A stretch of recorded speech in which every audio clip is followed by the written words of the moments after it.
Assalamualaikum warahmatullahi wabarakatuh. Selamat datang di mata pelajaran biologi kelas 10. Nah, pada pertemuan pertama kali ini kita akan membahas tentang ruang lingkup biologi. Nah, subtema yang akan kita pelajari pada hari ini ada 3. Yang pertama ada karakteristik ilmu biologi, kemudian yang kedua ada pengelompokan makhluk hidup, dan yang ketiga adalah tingkat organisasi kehidupan. Nah, ayo kita perdalam lagi materi ini bersama-sama. Nah, subtema yang pertama adalah tentang karakteristik ilmu biologi. Nah, biologi sendiri sebagai ilmu sains itu memiliki beberapa karakteristik. Yang pertama yaitu objek kajian berupa benda yang konkret dan dapat ditangkap dengan panca indera. Yang kedua, biologi dikembangkan berdasarkan pengalaman empiris atau pengalaman yang nyata. Kemudian yang ketiga, biologi itu memiliki langkah-langkah sistematis yang bersifat baku. Nah, di sini biologi menggunakan cara berpikir yang logis, kemudian hasil dari penelitian ataupun pengamatan itu bersifat objektif dan menghindari sifat subjektif. Nah, hasilnya yang berupa hukum-hukum itu nanti akan berlaku secara universal dimanapun. Yang selanjutnya yaitu ada ruang lingkup biologi. Nah, ruang lingkup biologi itu meliputi beberapa objek biologi. Yang pertama itu ada kingdom, yang isinya ada plantae, animalia, dan lain-lain. Kemudian ada tingkat molekul, contohnya virus. Selanjutnya ada tingkat sel, kemudian ada jaringan, dan ada organ, contohnya hati, ginjal, jantung, dan lain-lain. Kemudian ada sistem organ, contohnya sistem sirkulasi ataupun sistem transportasi. Kemudian ada individu, contohnya yaitu seorang manusia. Kemudian ada populasi, yaitu kumpulan individu yang sama di daerah yang sama pula. Selanjutnya ada komunitas, adalah merupakan kumpulan beberapa populasi. Kemudian ada ekosistem atau kumpulan beberapa komunitas, dan yang paling besar atau paling kompleks yaitu ada biosfer. Ini berupa kumpulan beberapa ekosistem. Untuk yang selanjutnya ada dampak mempelajari biologi. Nah, di sini dampaknya dibagi menjadi 2, ada yang dampak positif dan ada yang dampak negatif. Nah, dampak positif itu pasti menimbulkan sebuah manfaat, yaitu yang pertama, manusia menjadi sadar terhadap hidup dan kehidupan dalam lingkungan.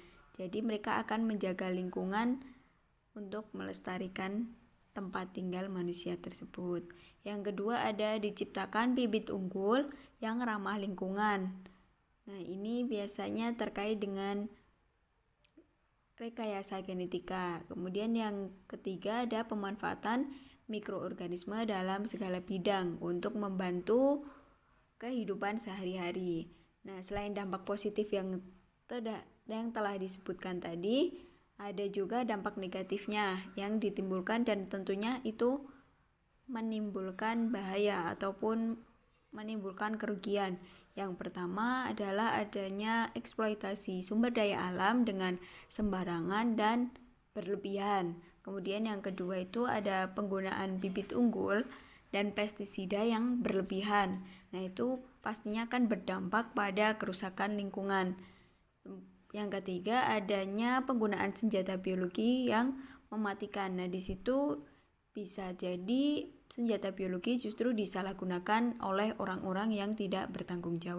Yang selanjutnya ada metode ilmiah. Nah, di sini karena biologi itu merupakan cabang sains, jadi cara mempelajari berbagai permasalahan di makhluk hidupnya itu harus menggunakan metode ilmiah.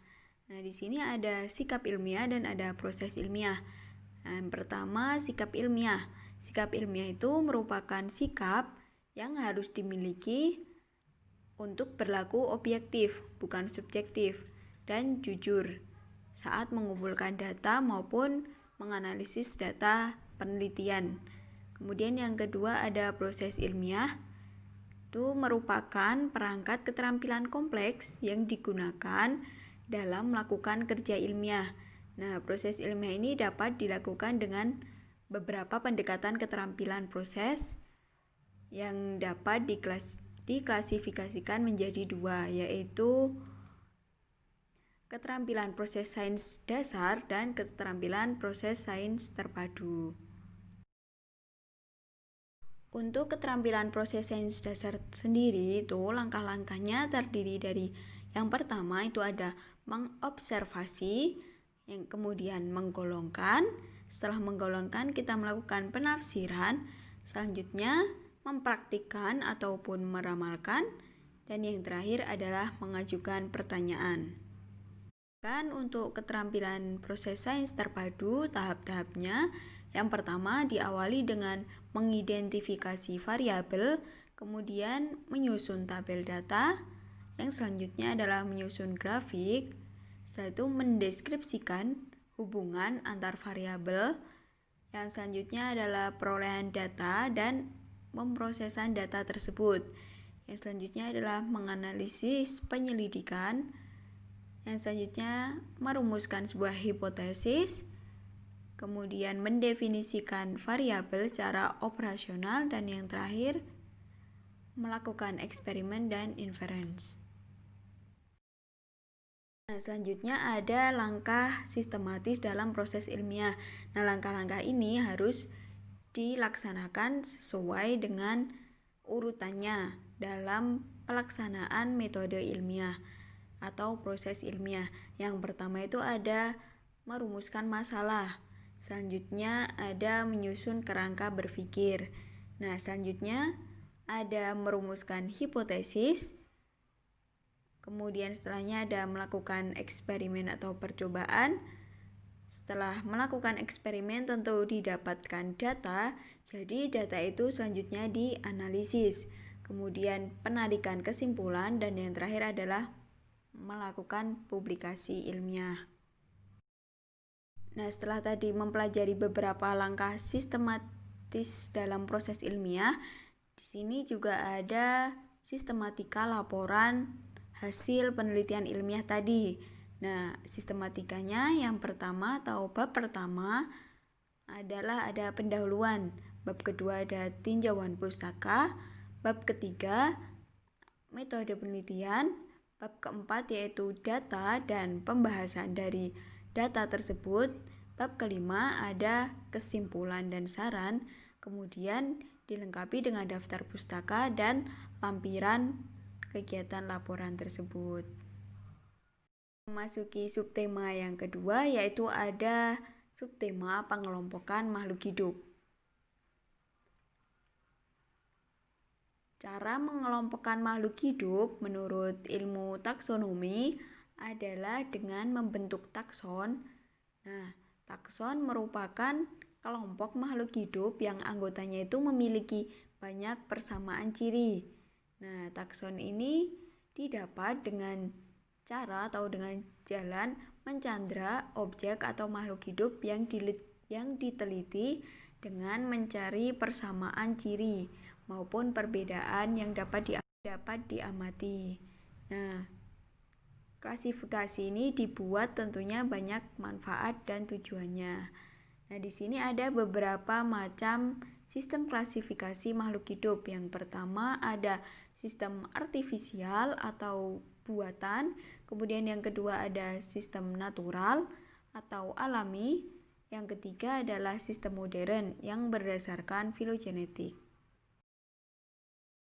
Sistem klasifikasi yang pertama yaitu ada sistem artifisial atau buatan. Nah, sistem ini mengelompokkan makhluk hidup itu berdasarkan persamaan ciri yang ditetapkan oleh peneliti itu sendiri. Misalnya dari ukuran tubuh, bentuk tubuh maupun habitat makhluk hidup itu. Nah, penganut sistem ini di antaranya yaitu ilmuwan Aristoteles dan Theopratus. Sistem klasifikasi yang kedua yaitu sistem natural atau alami. Nah, sistem ini mengelompokkan makhluk hidup itu berdasarkan persamaan ciri, baik itu struktur eksternalnya maupun struktur internalnya secara alamiah. Penganut sistem ini yaitu Carolus Linnaeus pada abad ke-18. Untuk yang ketiga dari sistem klasifikasi yaitu ada sistem klasifikasi modern atau filogenetik. Nah, sistem klasifikasi ini didasarkan pada hubungan kekerabatan secara evolusioner atau filogenetik. Jadi berdasarkan adanya kekerabatan satu nenek moyang gitu, cara kasarnya. Nah, untuk yang selanjutnya ada langkah-langkah klasifikasi. Jadi dalam mengklasifikasikan suatu makhluk hidup itu ada beberapa langkah. Yang pertama yaitu kita perlu mendata dan meneliti objek yang akan diklasifikasikan itu berdasarkan ciri-ciri struktur tubuhnya. Misalnya hewan atau tumbuhan yang sama jenisnya atau spesiesnya. Kemudian langkah yang kedua yaitu membentuk kelompok spesies tertentu. Nah, di sini dapat dibentuk kelompok-kelompok lain dari urutan tingkat klasifikasi. Nah, urutan tingkat klasifikasi itu berasal dari yang terbesar atau yang paling besar menjadi atau hingga yang paling kecil. Yang terbesar itu ada kingdom atau kerajaan, kemudian ada divisio atau phylum, kemudian ada kelas atau klasis, selanjutnya ada ordo atau bangsa, yang selanjutnya ada famili atau suku, kemudian ada genus atau marga, dan yang paling kecil yaitu ada spesies atau jenis. Yang ketiga atau subtema yang ketiga ada tingkat organisme kehidupan. Tingkat organisme kehidupan diawali dari tingkatan yang paling sederhana hingga yang paling kompleks. Yuk kita pelajari. Nah, tingkat organisasi kehidupan yang pertama yaitu molekul. Nah, molekul itu terdiri dari atom-atom yang berikatan. Contoh dari molekul sendiri yaitu ada membran sel plasma yang terdiri dari molekul protein, fosfolipid, kolesterol, air, karbohidrat, dan ion-ion yang lain. Organisasi kehidupan yang selanjutnya yaitu sel. Nah, setiap makhluk hidup itu pasti tersusun dari sel. Sel itu merupakan unit struktural dan fungsional terkecil dari makhluk hidup. Nah, makhluk hidup terdiri dari dua jenis, yaitu ada yang berjenis uniseluler atau tersusun dari satu sel saja, ada juga yang multiseluler. Untuk tingkat organisasi kehidupan yang selanjutnya yaitu tingkat jaringan. Jaringan merupakan kumpulan beberapa sel yang memiliki bentuk, susunan, dan fungsi yang sama. Nah, kumpulan sel ini akan bekerja sama membentuk dan menjalankan tugasnya dengan sesuai fungsinya. Nah, kajian tentang jaringan itu dinamakan histologi. Nah, di makhluk hidup itu ada beberapa jaringan, contohnya ada jaringan saraf, jaringan otot, jaringan ikat itu pada hewan dan manusia, kemudian pada tumbuhan contohnya ada jaringan meristem, jaringan parenkim, dan jaringan sklerenkim. Organisasi kehidupan tingkat selanjutnya yaitu ada organ. Nah, organ ini merupakan kumpulan dari beberapa jaringan yang berbeda untuk melakukan suatu pekerjaan yang sama. Nah, suatu organ itu memiliki tugas untuk menjalankan fungsinya masing-masing. Contoh dari organ sendiri yaitu ada jantung, ginjal, mata, dan lain-lain. Organisasi kehidupan yang selanjutnya yaitu ada tingkat sistem organ. Sistem organ itu terdiri dari beberapa organ yang berbeda untuk menjalankan sebuah sistem dalam tubuh individu.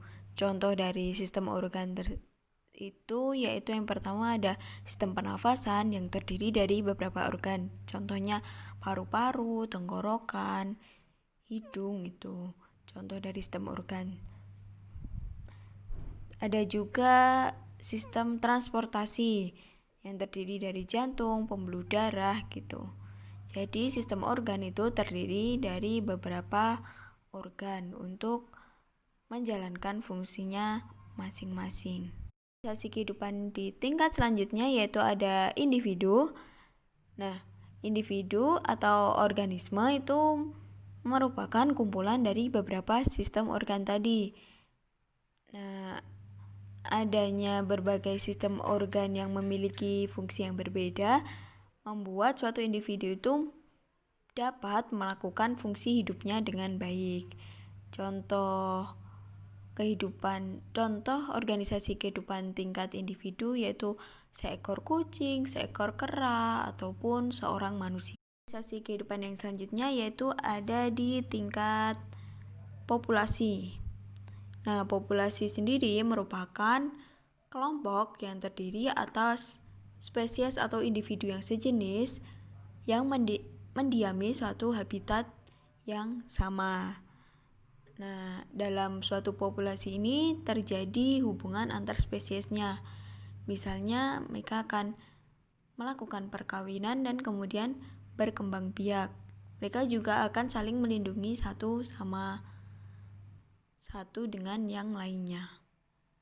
Organisasi kehidupan tingkat selanjutnya yaitu ada tingkat komunitas. Nah, komunitas ini merupakan sekelompok populasi yang hidup dalam suatu daerah dan menempati lingkungan yang sama. Nah, komunitas ini merupakan organisasi kehidupan yang memiliki banyak objek yang bisa diamati. Contoh suatu komunitas yaitu ada komunitas sungai. Nah, di situ ada populasi katak, populasi udang, dan populasi plankton. Bahkan juga ada populasi tumbuhan air di sana. Organisasi kehidupan yang selanjutnya yaitu ada ekosistem. Nah, ekosistem ini merupakan beberapa macam populasi atau komunitas yang berinteraksi dengan lingkungan tempat tinggal mereka. Baik itu biotiknya maupun komponen abiotiknya.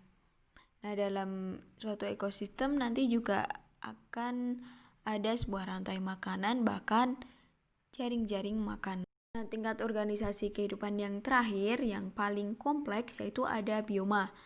Nah, bioma ini merupakan organisasi kehidupan yang isinya itu cukup beragam. Jadi isinya itu kumpulan beberapa ekosistem. Nah, bioma merupakan satuan daerah daratan yang luas di bumi yang bercirikan sejenis tumbuhan dominan di daerah tersebut. Nah, jadi bioma itu didasarkan pada jenis tumbuhan yang dominan di daerah tersebut. Contoh dari bioma sendiri itu ada bioma gurun, bioma taiga, bioma hutan hujan tropis, kemudian ada bioma tundra. Nah, dalam bioma itu tentu banyak sekali makhluk hidup, baik itu jenis individu maupun populasi yang terdapat di dalamnya. Nah, demikian materi pertama pada mata pelajaran biologi kelas 10 tentang ruang lingkup biologi. Harapannya kalian bisa memahami materi ini dengan baik dan dapat bermanfaat untuk kedepannya. Sekian dari saya selaku guru, kurang lebihnya mohon maaf. Terima kasih. Wassalamualaikum warahmatullahi wabarakatuh.